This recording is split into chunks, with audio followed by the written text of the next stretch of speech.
وقتایی هست که مرگ خود را آرزو میکنیم. میگوییم ای کاشم این حالا من بمیرم، ولی مرگ زمانی میآید که هیچ انتظارش را نداری و نمیخواهی بمیری. باور میکنید وقتی خیلی قصه ها رو میشنوم گاهی غمگین میشوم، گاهی گریه میکنم، گاهی در فکر فرو میروم و گاهی تجربه میگیرم. همیشه سخن میگویم از عشق، از محبت، از دوری، از فراق، اما بعضی از دردهایی هست که واقعا میسزد برای درد کشیدن و تمام عمر سوختن و انتظاری کشیدن. این دختر همچون یک زن، همچون یک همسر و همچون یک مادر با قلب ریش ریش خود قصهش را شروع کرد. خیلی پرالم بود، خیلی باعث تأسف بود، خیلی قصه دردآور بود. من با صد امید و شادی با پسر اویله دار شدم. همیگونه شروع کرد با قصه خود. ما هم دیگر رو خیلی دوست می داشتیم. هنوز لحظه های شیرینی زندگیم با او بود. همش هنوز شروع شده بود. ولی بیهوده نیست که هیچ یک شادی بی‌دلیل نیست. ما با او خیلی آرزوهای کودکدار شدن رو داشتیم. وقتی من حامله شدم آن روز آن حسی که در قلب هر دوی ما بود تنها خداوند میدانست و خلاص. خیلی شاد بودم، خیلی خرسندی داشتیم و مادرش مثل کودکان حیده گرفت، مثل کودکان شادی داشت. هر ماه کودک را از نظاره دکتر میگذراندیم. خیلی انتظاری داشتیم تا ببینیم آن طفل چگونه است، با که مانند است، چه نغمه ها میکند، چه شیرینی دارد. خیلی آن لحظه ها را انتظار بودیم. دوره حاملگی من کنار او با خیالات و آرزوهایمان شیرین ترین لحظه ها بود و انتظاری تولید شدن آن طفل را داشتیم تا باز هم زندگی ما شیرین تر شود. ولی فکر میکنم تقدیر به این شادی های ما رشکش آمد که من بعد 6 ماه اویله داری هنوز طفل در بطنم 5.5 ماه شوهرم را در نتیجه صدمه نقلیاتی از دست دادم.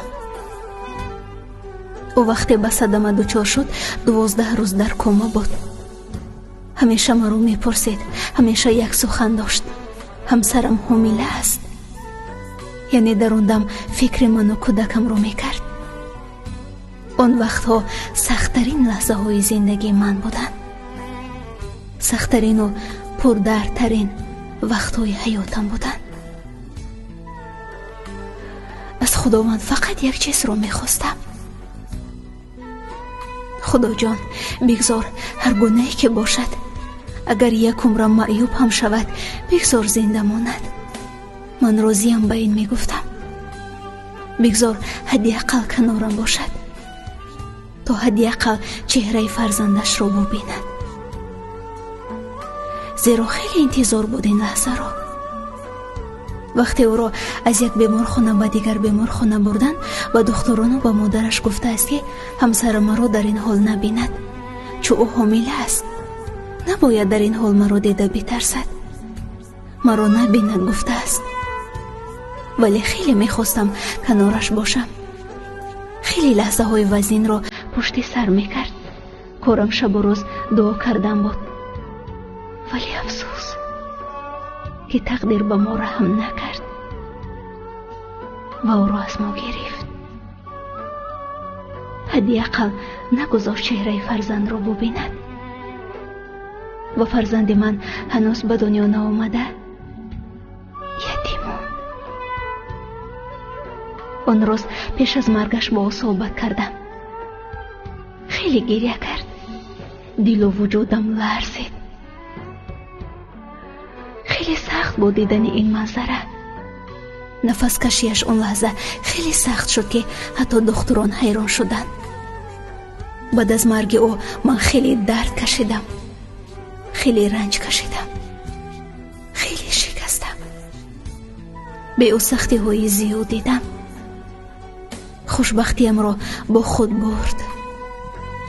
аммо баъди 2 моҳи вафоти шавҳарам 16 июн тифле ки хеле интизорашро доштем ба дунё омад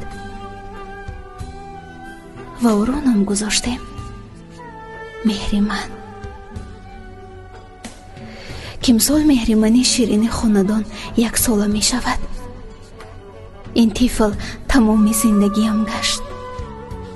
агарчи ғуссаҳо дар дилам реша карда бошанд ҳам, вале Меҳриман дубора умеди зиндагӣ карданро бароям бахшид.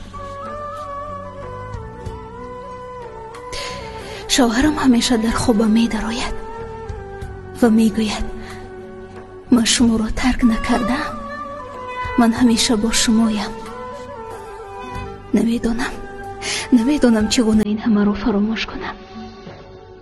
сахт аст, воқеан сахт аст. вале шукр ки волидонамро дорам. онҳо маро хеле чизҳоро омӯхтанд то тавонам дубора ба по истам, умедам бахшиданд. баъзан худованд он гуна неъматҳое дорад ки мо нодидаашон мегирем. шавҳарамро дар синни ҳанӯз 23 солагӣ аз ман гирифт, аммо боз бароям як тифлеро ҳадя кард ки тавонам дубора зиндагиро дӯст дорам. бо вуҷуди кулли сахтиҳо ҳамеша ба даргоҳаш шукр мегӯям. шукри ҳастияш, шукри дардҳояш, шукри неъматҳояш, шукри тифли зебову хандонаш. ман дигар дар зиндагӣ як нафареро дорам ки бояд ба хотираш зиндагӣ кунам. ин ҳам Меҳримани ҷони оча аст. пас ҳамеша лабханд мезанам то зиндагӣ фикр накунад ки тавонистааст маро мағлуб кунад.